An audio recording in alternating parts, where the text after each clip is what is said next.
Halo semua, kembali lagi di sini dengan saya Anak Agung Hadi Putra dan dalam kesempatan kali ini kita sudah kehadiran seorang bintang tamu. Ini saya berhasil mengundang salah satu mahasiswa S3 di Universitas Negeri Yogyakarta bernama Mas Wahyudi SPD MPD. Halo Mas Wahyudi. Halo, Mas Ya, Wirya. ya gimana Gimana kabar kabarnya, Mas? Mas? Ya baik saya. Oh, baik. Masnya gimana Mas? Baik. Alhamdulillah baik. Ya. Baik, Lancar. ah, sebelumnya terima kasih Mas Wahyudi udah berkenan hadir pada channel YouTube saya kali ini. Dan pada malam kali ini, tanggal 10 September 2023, kita akan membahas terkait gimana pengalaman dari Mas Wahyudi sebagai mahasiswa S3 di Universitas Negeri Yogyakarta. Nah, tentunya topik kali ini akan sangat penting bagi teman-teman yang mungkin sudah selesai S2 atau ingin lanjut S3 tapi belum tahu gambarannya seperti apa dan ya mungkin Mas Yudi bisa membantu teman-teman semua yang ingin mendapatkan gambaran seperti apa S3 gitu. Sebelumnya untuk suara saya terdengar dengan baik ya Mas ya? Clear, Mas. Clear, Jelas. oke oke. Ya. Suaranya Mas juga aman di sini. Oke, siap. Ya, baik. Untuk yang pertama ini Mas Wahyudi lagi di mana Mas sekarang? Ini lagi di Makassar, Mas. Lagi di Lagi di Makassar. kampung. Ya. Oh iya, mantap banget. Berarti kita beda pulau. Sekarang saya ada di Jogja, masnya di Sulawesi. Oh iya, Oh juga. beda waktu juga ya. Iya, iya. Oh di sana Wita ya Mas ya? Berarti lebih 1 jam Ya, di sana. waktu Sana Indonesia Tengah sama kayak Bali ya. sama kayak Bali ya. Betul. Hmm. Ya, baik. Eh, mungkin Mas Wahyudi bisa tolong perkenalkan diri dulu Mas kepada teman-teman. Silakan Mas Wahyudi. Oke, terima kasih Mas Wirya atas kesempatannya. Suatu kehormatan bisa diundang dalam Iya. podcast online ini ya, Iya. di channelnya Mas Wirya. Baik, nama saya Wahyudi, merupakan mahasiswa Universitas Negeri Yogyakarta, program doktoral di program studi penelitian dan evaluasi pendidikan. Biasanya orang menyebutnya PEP, kayak gitu. PEP. Ya. Ya, Berarti Mas Wahyudi ini memang asli Makassar berarti Mas ya? Dari kecil dari Makassar. ya betul. Dari SD sampai S2 di Makassar. SD sampai S2 di Makassar. Nah, Ya, sampai S2 di Makassar. S1 S2-nya itu Dari sini. prodinya apa Mas dulu Mas jurusannya Mas? S1 S2 Mas. Dulu itu waktu S1 ambil pendidikan fisika, Mas, di Pendidikan Universitas fisika. Negeri Makassar. Ya. Kemudian lanjut lagi S2 pendidikan fisika juga di universitas yang sama di UNM, Universitas Negeri Negeri Makassar. Makassar. Jadi dari S1 sampai S2 itu di Makassar. Oh iya, Kemudian iya. lanjut S3 di Jogja kayak gitu. Jogja sekarang. Nah, Mas Hmm. dari S2 ke S2 ke S3 itu apa ada jedanya Mas atau langsung lanjut terus lanjut S1 S2 langsung lanjut apa ada jedanya dulu? Kemarin itu ada jedanya, Mas. Ah, Kebetulan eh, saya selesai S2 itu 2018. ya. Kemudian waktu itu lagi musim-musim pendaftaran CPNS ya. Iya, iya. Coba-coba daftar. Betul. Kebetulan lulus, Alhamdulillah 2018, SK 2019. Kemudian setelah 2 tahun mengabdi Ya. sebagai guru di salah satu SMK di Sulawesi Barat, dapat beasiswa Pendidikan Indonesia atau BPI Ya. untuk guru dan dosen di tahun 2001. Jadi atas dasar itu lanjut untuk ambil S3-nya S3-nya di Jogja. di Jogja. Iya. Nah, terkait dengan hobi nih, Mas. Mas Wahyudi, apa nih hobinya? Sehingga kok bisa sekarang sebagai kembali ingin menjadi mahasiswa lagi di S3 nih? Apakah hobinya memang belajar atau mungkin hobinya menulis atau gimana, Mas? Iya, betul Mas. Kalau saya tuh nggak tahu kenapa suka aja belajar gitu, apalagi sesuatu yang baru ya. Di Ya, apalagi di kampus gitu, ketemu sama teman-teman yang suka belajar, aku suka yang kayak begitu. Eh, Mungkin di lingkungan kampus, lama di kampus kayak gitu, makanya untuk lanjut S3 itu kayak suatu kayak passion ya. Ya, Orang mungkin agak berpikir agak lain, passionnya belajar gitu. ya. Tapi memang pada dasarnya suka aja gitu mempelajari sesuatu yang baru, khususnya dalam mengenai evaluasi, asesmen, Assessment ya. kemudian pendidikan fisika untuk saya untuk saya pelajari Nah, tadi kan kayak gitu. Mas Wahyudi bilang S1, S2-nya itu pendidikan fisika, dan sekarang itu S3-nya di PEP. Nah, itu kok bisa Mas, kalau ini, mohon maaf ya, ini kalau saya sebagai orang awam, kan taunya fisika itu hitung-hitungan gitu, lebih ke angka-angka. Nah, kemudian sekarang di, halo Mas, suara saya terdengar ya, jelas Ya ya? betul, Oh ya. Kemudian di, jelas Mas. ya, Ah, di S3 jelas. ini kan PEP itu, kalau mungkin kita orang awam tuh yang belum menyelami PEP, mungkin kita kebayangnya karena dia penelitian dan evaluasi pendidikan itu mainannya statistik. Ini Mas Wahyudi ini memang suka angka-angka hitungan gitu Mas, sehingga kok bisa sekarang ngambilnya angka lagi kayak gitu.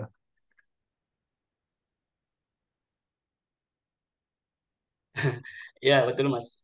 Jadi waktu S1 itu ambil skripsinya memang sudah mengarah ke evaluasi atau Ya, asesmen. Jadi waktu S1 itu ambil skripsi pengembangan soal-soal ya. untuk kesukaran berjanjian pada mata pelajaran fisika kayak gitu. Hmm. Itu sudah mengarah ke asesmen sebenarnya. Kemudian Asesmen. lanjut S2 lagi untuk tesisnya itu pengembangan instrumen juga. Jadi Oke. tetap pendidikan fisika, tetapi konsentrasinya itu lebih mengarah ke asesmen fisika kayak gitu. Tiga, ya. Makanya karena S1 dan S2-nya itu sudah mengarah ke asesmen atau pengukuran atau ke penilaian, makanya untuk S3 ini saya ambil lagi untuk PEP. Berarti ingin mendalami gitu Mas ya, PP-nya. PEP Nah, ya. kan ada antara satu S2 dan S3-nya kayak gitu. Ah, Jadi tugas akhirnya itu sejalan antara skripsi, tesis, dan disertasi. Dan iya. kebetulan disertasinya itu juga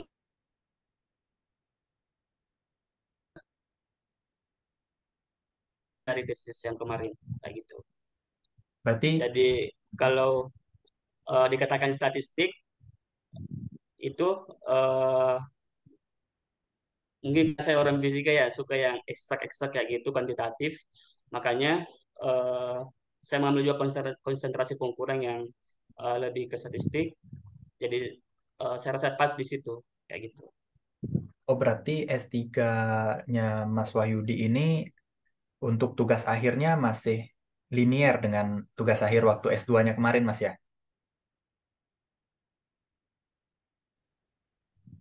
Sehingga masih sejalan Masih sejalan. untuk Iya. tugas akhirnya. Mm-mm, Ya, tugas akhirnya.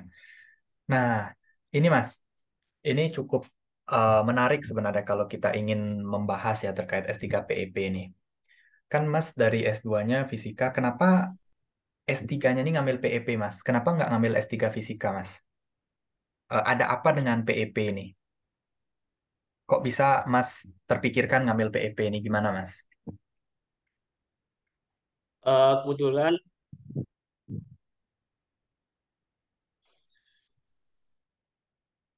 uh, jadi di PP itu kan kuncinya Maaf Mas, suaranya kurang semen jelas kayak Mas. gitu. Gimana gimana? Kebetulan Ya, untuk hal seperti itu kenal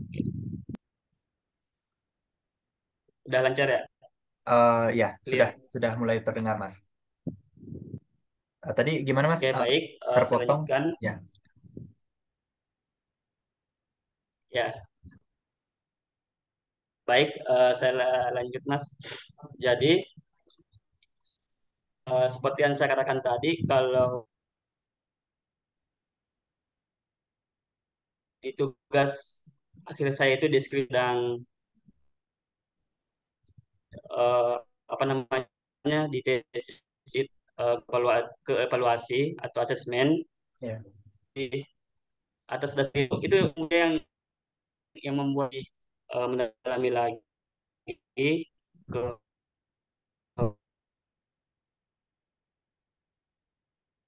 Berarti, eh, hmm, disertasi ya. Berarti yang memotivasi Mas Wahyudi ini ngambil S3 PEP kayak gitu dan itu karena tugas akhir dari S1 mengambil S2-nya ini begitu ya. eh, di pendidikan itu bisa luas lagi di PMN-nya atau Ya. kan kayak Oh gitu. ya.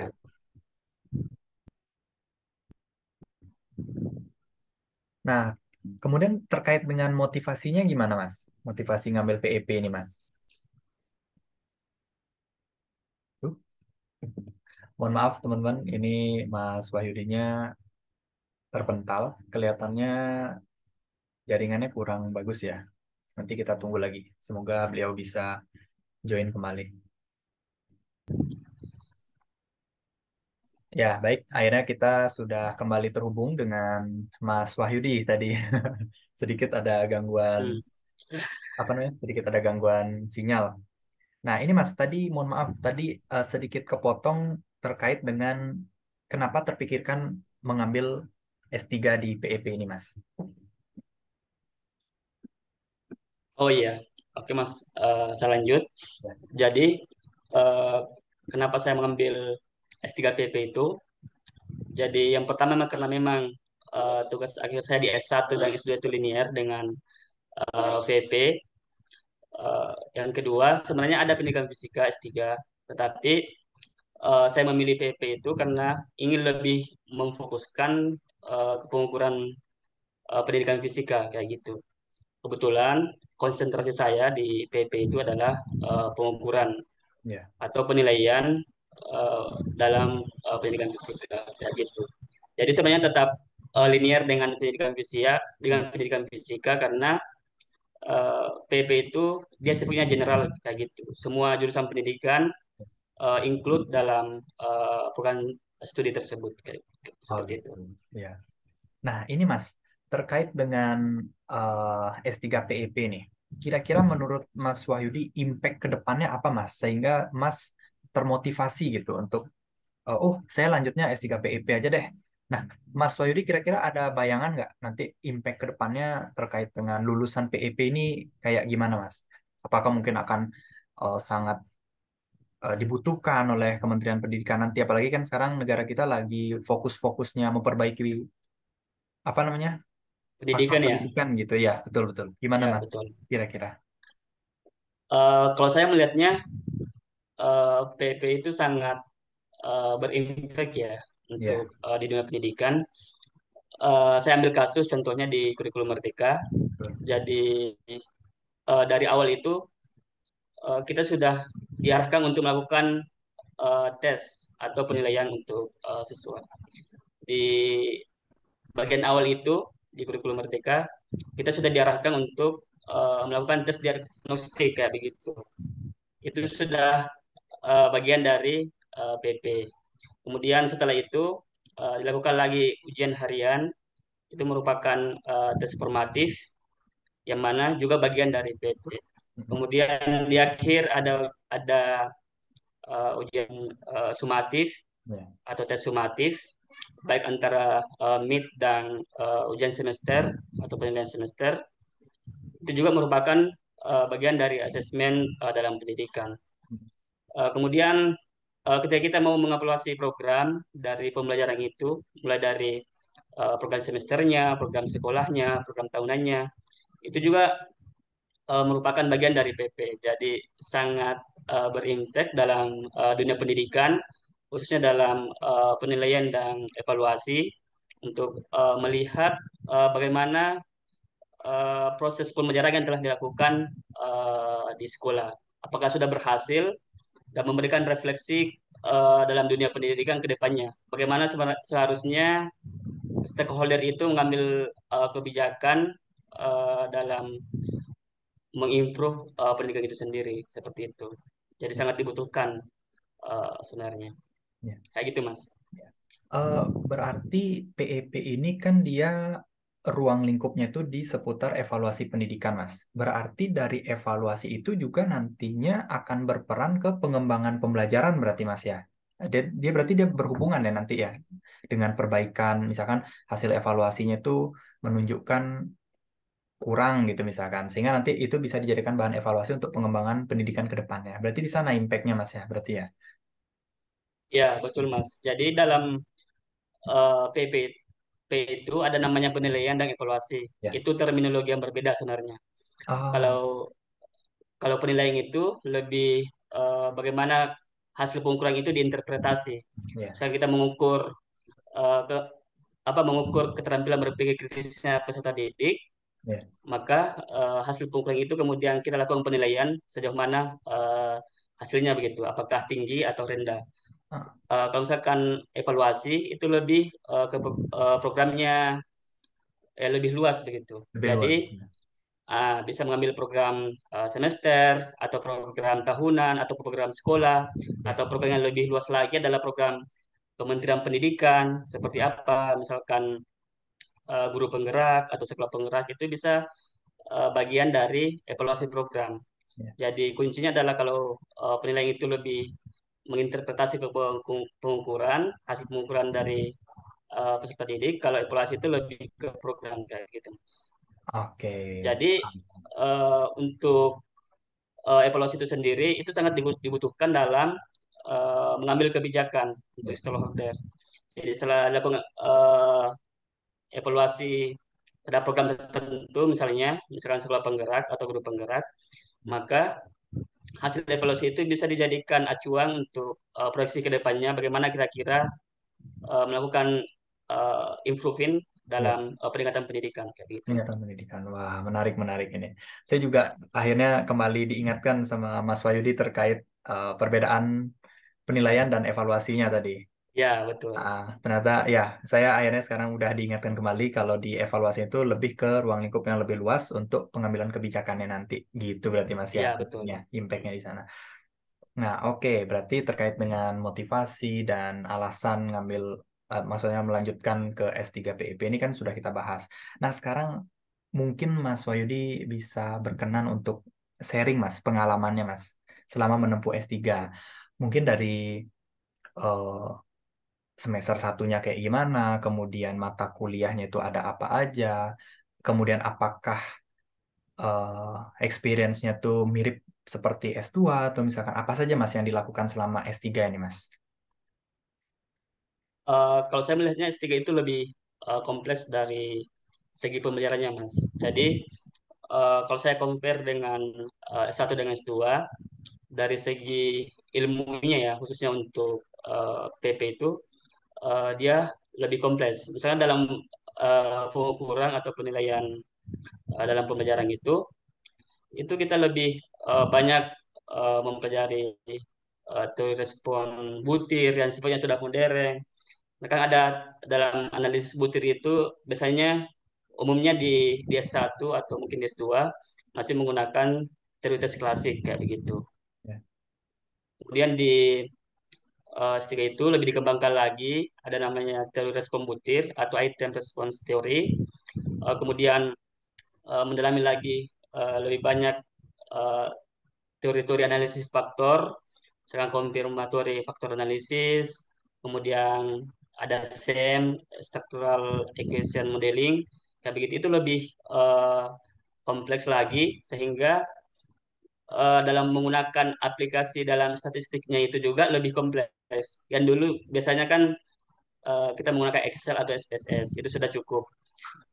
Kemudian kalau masuk di PP itu kita kan lebih menggunakan atau mengenal lebih banyak software lagi. Misalkan ada Lisrel untuk analisis CFA atau SEM, kemudian ada Amos, kemudian diperkenalkan dengan program R, ada Jamovi, ada JSP.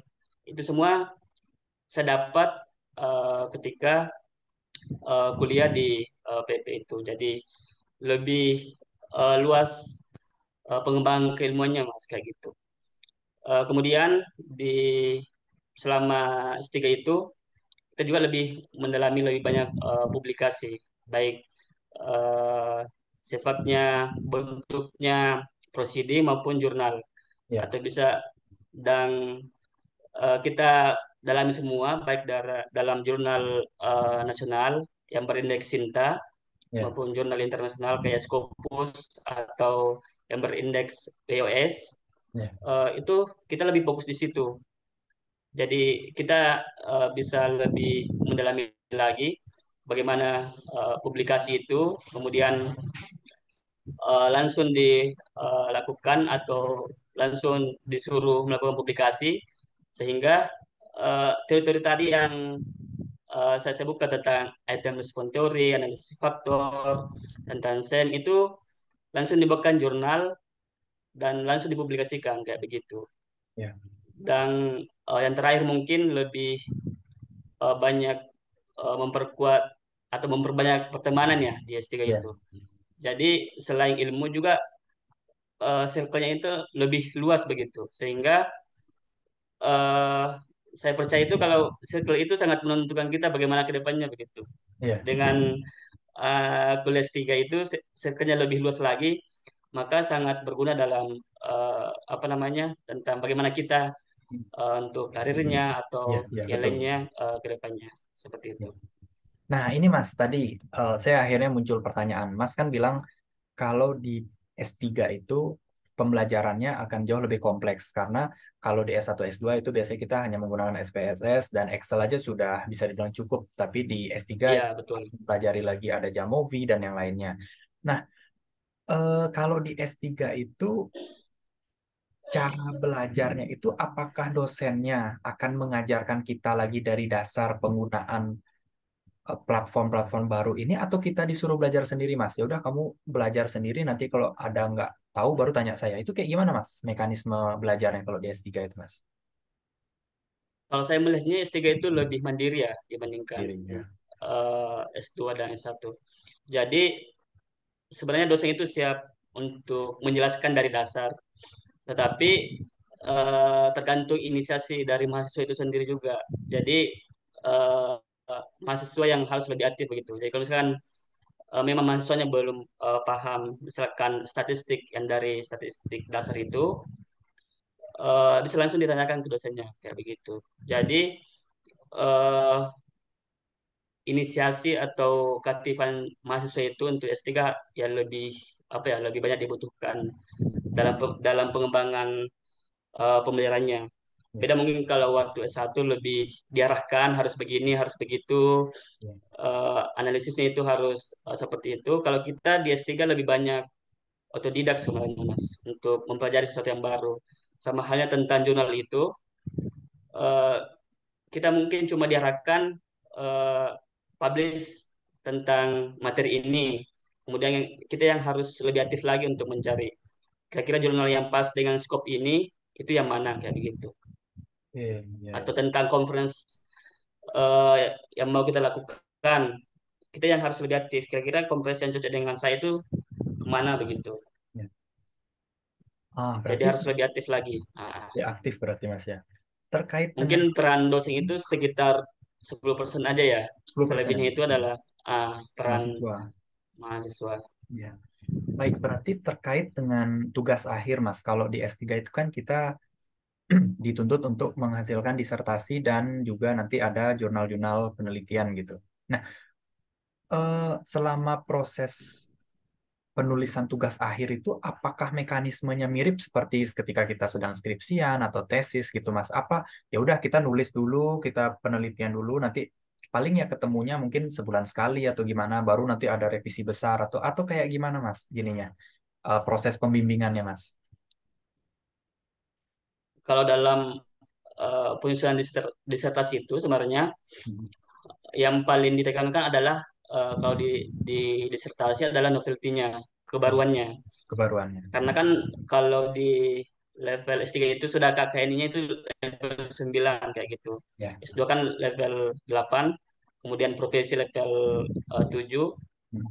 dan S1 level 6. Benar. Jadi yang selalu ditanyakan sama sama promotor itu ini novelty-nya kayak gimana, kebaruannya kayak gimana. Ya. Karena jangan sampai kita membuat disertasi tapi lebih mirip dengan tesis kayak Oke. gitu. Iya. Terus kalau dari segi pembimbingan sebenarnya kita yang lebih banyak gitu untuk mencari referensi tentang disertasi kita.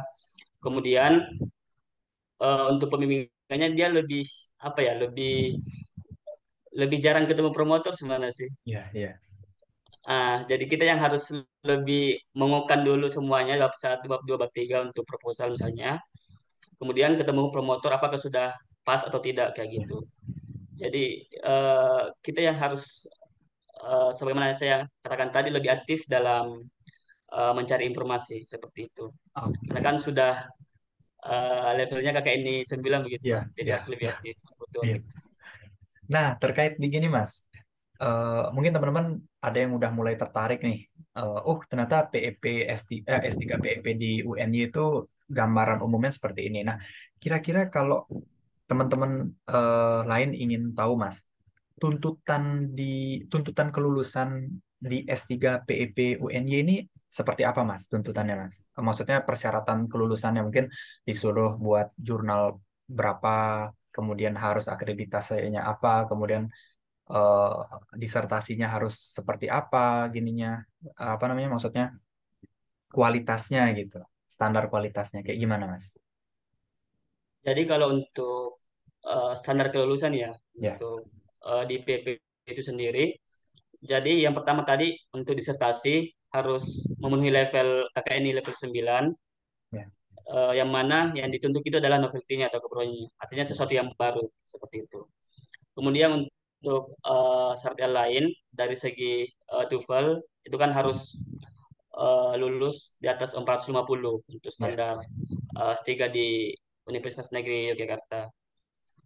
Kemudian dari segi jurnalnya itu harus kalau mau bebas ujian terbuka ya atau bebas ujian promosi doktor itu kita bisa mengajukan RTL. Jadi ada semacam bonus untuk kita kalau misalkan bisa publish jurnal eh, minimal dua yang berindas internasional Ya. atau misalkan Scopus atau WWS itu bisa bebas dari ujian promosi doktor. Tapi Oke. untuk syarat lulusnya itu minimal satu untuk jurnalnya. Dan itu harus kalau Scopus itu biasanya Q3 ya untuk di PP itu. Oke. Jadi untuk jurnalnya eh, sudah tidak menggunakan jurnal nasional lagi kayak Sinta, tapi lebih ke jurnal internasional. Kayak gitu Betul. Mas Ya. Wirya. Berarti terkait dengan persyaratan kelulusan untuk jurnal yang sudah pasti harus dibuat itu berarti minimal Scopus 3 berarti, Mas, ya. Kalau di PEP UNI berarti, Mas, ya. Q3 ya, Q3 berarti. Oke. ya. Nah, Betul. kalau misalkan kita ingin bebas ujian promosi doktor, itu kan tadi Mas bilang wajib menulis minimal 2 jurnal. Nah, 2 jurnal itu akreditasinya apakah Q3 juga, Mas? Atau Q4 boleh? Kalau yang bebas gini, promosi doktornya. Kalau untuk yang kedua itu bebas, yang penting dia berindes Scopus atau WOS atau yang lainnya. Yang penting dia berindeks dan apa Oke. bereputasi internasional kayak gitu. Oh gitu, ya, ya. Berarti Ah, proceeding, harus jurnal, Mas, ya? Nggak boleh proceeding ya berarti ya? ya. Harus jurnal. Jadi syarat di PP itu kayaknya sama dengan jurusan-jurusan yang lain juga di UNY harus publikasinya di jurnal. Di Kalau jurnal. proceeding itu enggak masuk kriterianya untuk Ya, syarat lulus seperti itu. oke. Meskipun presidennya Scopus, tetap harus menggunakan jurnal. Ya. Nah, kalau durasi belajar di S3 itu berapa lama, Mas? Kalau durasinya itu Mas, normalnya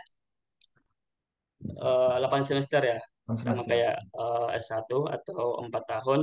Tapi sebenarnya kita bisa cepat selesai karena dari angkatan-angkatan sebelumnya itu ada yang selesai 3 tahun, itu juga bisa. Jadi tergantung seberapa cepat kita eh, me- mengerjakan tugas akhir Ya, begitu.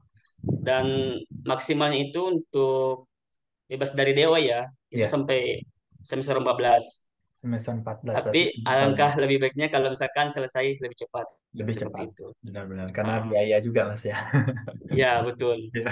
Apalagi kan S3 sekarang Ya. itu UKT-nya lumayan mahal dibandingkan Mm. S2 sama S1 ya. Nah, Seperti itu. kalau di UNY berapa Mas UKT S3-nya Mas? Kalau nggak salah terakhir berapa ya? 9 jutaan kayaknya. 9 jutaan ya berarti ya. Hmm. Ya, Per semester ya per ya. semester. Mm-mm. Itu lumayan lah untuk Lumayan, benar-benar. ah, ah. Iya. Nah, ini Mas terkait tadi kan Mas bilang durasinya itu kalau normalnya itu 4 tahun atau 8 semester.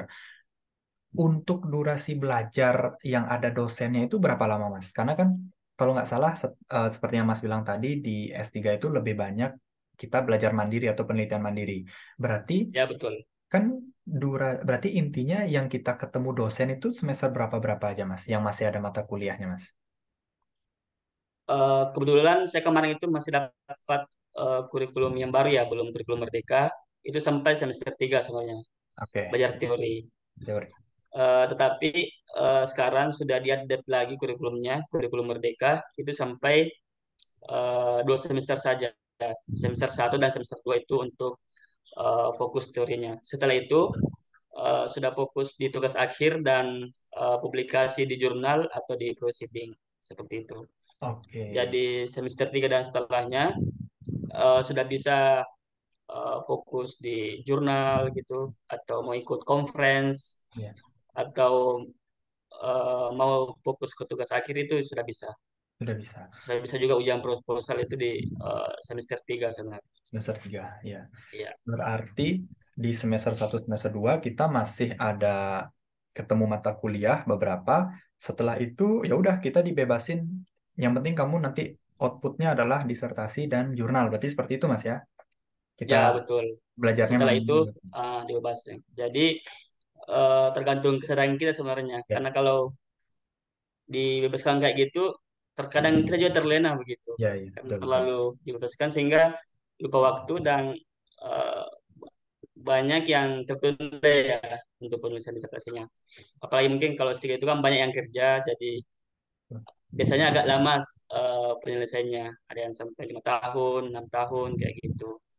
Jadi sangat penting memang untuk manajemen waktu dalam kalau mau menyelesaikan S3-nya dengan cepat seperti itu. Ya. Oke. Nah, terkait eh, yang terakhir mungkin Mas yang akan kita bahas pada video ini yaitu tipsnya Mas. Kira-kira untuk teman-teman yang berencana melanjutkan studi ke S3 ini kira-kira tips yang perlu dipersiapkan itu menurut Mas Wahyudi apa Mas yang harus disiapkan nanti untuk teman-teman yang ingin lanjut S3?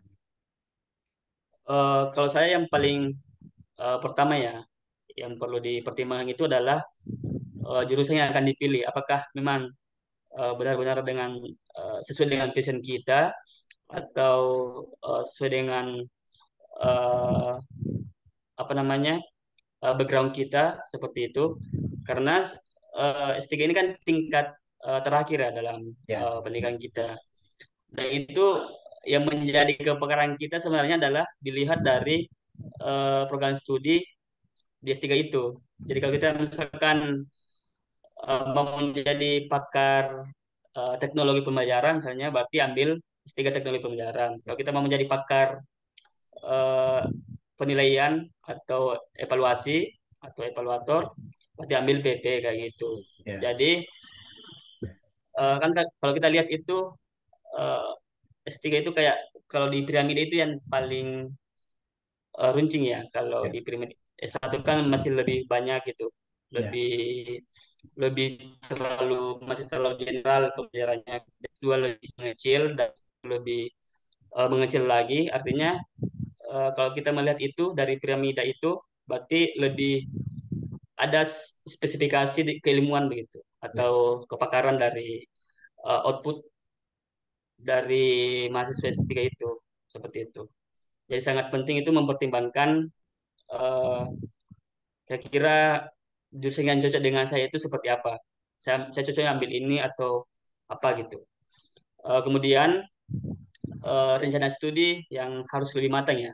ya, Seperti tadi saya katakan bahwa manajemen waktu yang yang harus lebih diatur, harus sebelum masuk S3 harus direncanakan di tahun pertama itu saya mau bikin apa gitu, tahun kedua mau bikin apa, tahun ketiga mau bikin apa, target jurnalnya kapan gitu, Ya, supaya bisa lebih termanage dengan baik bagaimana prosesnya selama S3 itu. Kemudian eh, yang paling penting juga itu rencana terakhir. oke. Karena kalau di UN sendiri syarat untuk masuk itu ada wawancara kayak gitu. Dan Ya, yang ditanyakan itu lebih banyak ke tugas akhir. Rencana nanti mau penelitian seperti apa, fokusnya mau ambil apa, kayak begitu. Karena kan kebetulan di PP itu ada 3 konsentrasi, ada ya. pengukuran, ada evaluasi, dan ada penelitian. Jadi sudah lebih ditentukan terlebih dahulu kita maunya konsentrasi apa gitu. Apakah mau ambil pengukuran itu atau apa. Dan itu cermin dari disertasi kita. Jadi konsentrasi itu searah dengan tugas akhir seperti itu. Dan Oke. yang terakhir mungkin karena S3 itu kan lumayan mahal ya Ya, untuk UKT-nya.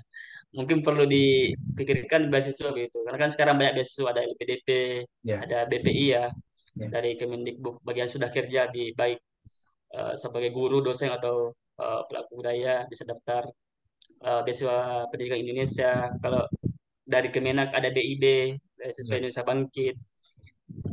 Mungkin kalau mau keluar ke UK misalnya ada Chevening, ke Hmm. US ada Fulbright Ya. atau yang lainnya. Itu kan banyak yang disediakan oleh lembaga ya. Jadi sangat penting untuk mempertimbangkan beasiswa karena kan eh, untuk publikasi jurnal saja itu lumayan mahal juga Udah untuk mahal. mengambil eh, hal ya. Jadi sangat penting untuk mempertimbangkan beasiswa yang Ya. mau dipilih seperti itu. Ya. Berarti karena kita tuntutannya nanti ada harus publish di jurnal internasional, berarti kemampuan bahasa Inggris juga harus kita persiapkan ya Mas ya sebelum lanjut ke S3 ini Mas ya. Ya betul. Karena kan untuk seleksi masuk di UNI itu sendiri tuh salah satunya adalah TOEFL. Jadi Betul. Nah, sebelum syarat apa namanya untuk apakah diterima atau tidak itu harus dites TOEFL dulu. Karena takutnya pas berjalan perkuliahan, misalkan kita mau publikasi jurnal internasional itu kan semua menggunakan bahasa yang internasional juga kan, betul, betul. otomatis harus menggunakan bahasa Inggris. Jadi itu sangat penting. Itu juga merupakan syarat utamanya lain ketika kita mau lanjut S3. Ya, Tapi itu sebenarnya bisa di-upgrade secara bertahap gitu. ya, Kalau dengan belum terlalu mahir misalnya sambil kuliah sambil diperdalam lagi seperti itu. Apalagi kan kalau siklusnya sudah bersama S3 itu bisa saling belajar satu sama lain dan saling membantu begitu. oke, paham, paham. Berarti Nah, persiapannya harus mateng banget Mas ya, karena kalau udah berani lanjut ke S3 ini udah nggak main-main lagi levelnya Mas ya. Sudah harus ada ya opsi betul. juga menghasilkan karya ilmiah kayak gitu Mas. Ya, betul. Karena kan selain pendidikan harus ada penelitian juga Benar-benar. Ya, dalam Tridharma perguruan tinggi. ya. Ah, ah. Ya, baik Mas Wahyudi, terima kasih atas sharingnya malam ini. Mohon maaf kalau misalkan Mas ada keganggu pada kegiatan malam ini dengan hadirnya Mas Wahyudi pada diskusi kita kali ini. Baik, mohon maaf apabila ada kesalahan kata maupun kesalahan perbuatan. Dan terima kasih kembali karena Mas sudah berkenan untuk sharing kepada kita-kita di video kali ini. Baik, saya izin untuk stop Siap, record. sama-sama, Mas. Ya. Ya.